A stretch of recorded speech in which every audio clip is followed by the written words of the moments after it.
नमस्कार, मैं शालिनी और आप देख रहे हैं Vande Bharat live TV news channel Dharashiv.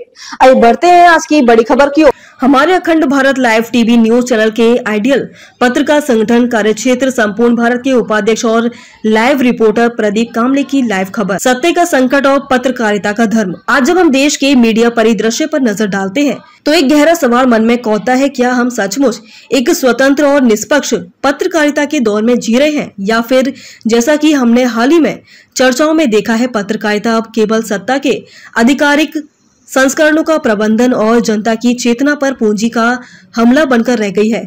ये प्रश्न केवल पत्रकारों के लिए नहीं बल्कि हर उस नागरिक के लिए महत्वपूर्ण है जो एक स्वतंत्र लोकतंत्र में विश्वास रखता है। भ्रम का प्रचार एक खतरनाक खेल। यह दुर्भाग्यपूर्ण है कि आज कई मीडिया संस्थान भ्रम का प्रचार के एक स्थापित खेल का हिस्सा बन चुके हैं।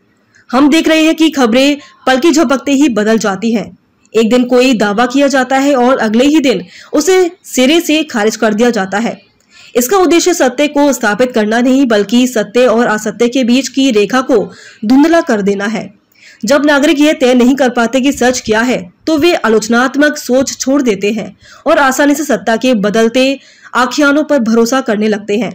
ये रणनीति जिसका उपयोग जोसेफ गोइबल्स और सोवियत संघ जैसे अधिनायकवादी शासनों द्वारा किया जा रहा है, आज हमारे लोकतंत्र की नींव पर प्रहार कर रही है।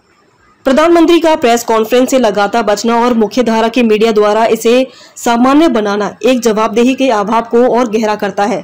जो असामान्य है उसे सामान्य बना देना एक प्रचार का सशक्त हथियार है। जब प्रेस लोकतंत्र का चौथा स्तंभ सत्ता से प्रश्न पूछना छोड़ देता है तो वह केवल जनसंपर्क और धारणा प्रबंधन का एक तंत्र बनकर रह जाता है, जहां असली जवाबदेही कहीं खो जाती है। पत्रकारिता की साख और सम्मान का संकट। इस बदलते परिदृश्य ने पत्रकारिता की साख को भारी नुकसान पहुंचाया है। एक समय था जब पत्रकार को समाज में सम्मान की दृष्टि से देखा जाता था, उसकी बात का वजन होता था। आज पत्रकार शब्द अक्सर एक अपमानजनक विशेषण बनकर रह गया है। जब पत्रकारिता व्यवसायिक हेतु सत्ता के दबाव और टीआरपी की अंधी दौड़ में फंसकर अपना मूल धर्म छोड़ देती है तो जनता का उस पर विश्वास उठना स्वाभाविक है। पेड न्यूज और एक तरफा प्रचार ने इस भरोसे को और भी तोड़ा है। नतीजतन ईमानदार और निडर पत्रकार भी अक्सर झूठे मुकदमे और उत्पीड़न का शिकार होते हैं या फिर उन्हें राष्ट्रीय विरोधी कहकर बदनाम किया जाता है। समाधान की दिशा में सत्य की पुनर्स्थापना। ये संकट गहरा है लेकिन असंभव नहीं। पत्रकारिता को अपने मूल धर्म पर लौटने के लिए हमें कुछ कठोर कदम उठाने होंगे। नैतिकता और सत्य निष्ठा की वापसी। पत्रकारों को व्यावसायिक दबावों से ऊपर उठकर अपनी अंतरात्मा की आवाज सुननी होगी। सत्य की खोज और निष्पक्ष रिपोर्टिंग ही पत्रकारिता का सच्चा धर्म है। वैकल्पिक मीडिया को समर्थन। जनता को उन छोटे स्वतंत्र डिजिटल प्लेटफॉर्म्स और पत्रकारों का समर्थन करना चाहिए जो तमाम मुश्किलों के बावजूद निडर होकर सच दिखा रहे हैं। जनता का समर्थन ही उनकी सबसे बड़ी ताकत है। कानूनी और नियामक सुधार। क्रॉस मीडिया होल्डिंग को नियंत्रित करने और प्रेस काउंसलिंग जैसे निकाय को वास्तविक अधिकार देने के लिए सख्त कानूनों की आवश्यकता है ताकि मीडिया के केंद्रीकरण को रोका जा सके। जनता की जागरूकता। सबसे महत्वपूर्ण बात, नागरिक को मीडिया साक्षर बनाना होगा। हर खबर आंख बंद करके भरोसा करने के बजाय उसकी सत्यता की जांच करे, विभिन्न स्रोतों से जानकारी प्राप्त करे और आलोचनात्मक सोच विकसित करे।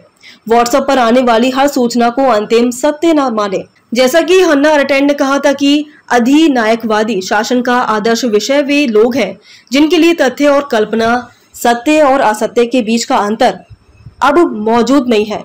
हमें ऐसे आदर्श विषय बनने से बचना होगा। पत्रकारिता एक व्यवसाय नहीं बल्कि लोकतंत्र का चौथा स्तंभ है। जब ये स्तंभ कमजोर पड़ता है तो पूरा ढांचा हिल जाता है। हमें यह याद रखना होगा कि जब प्रेस पर कब्जा होता है तो सच बोलना अपने आप में एक क्रांतिकारी कार्य बन जाता है। इस क्रांति की शुरुआत हमें स्वयं से करनी होगी। सच की तलाश करके उसे समर्थन देके और भ्रम के हर प्रयास को नकार कर। अब तक के लिए बस इतना ही। फिर होगी आपसे मुलाकात। तब तक के लिए नमस्कार और देखते रहिए Vande Bharat live TV news channel Dharashiv.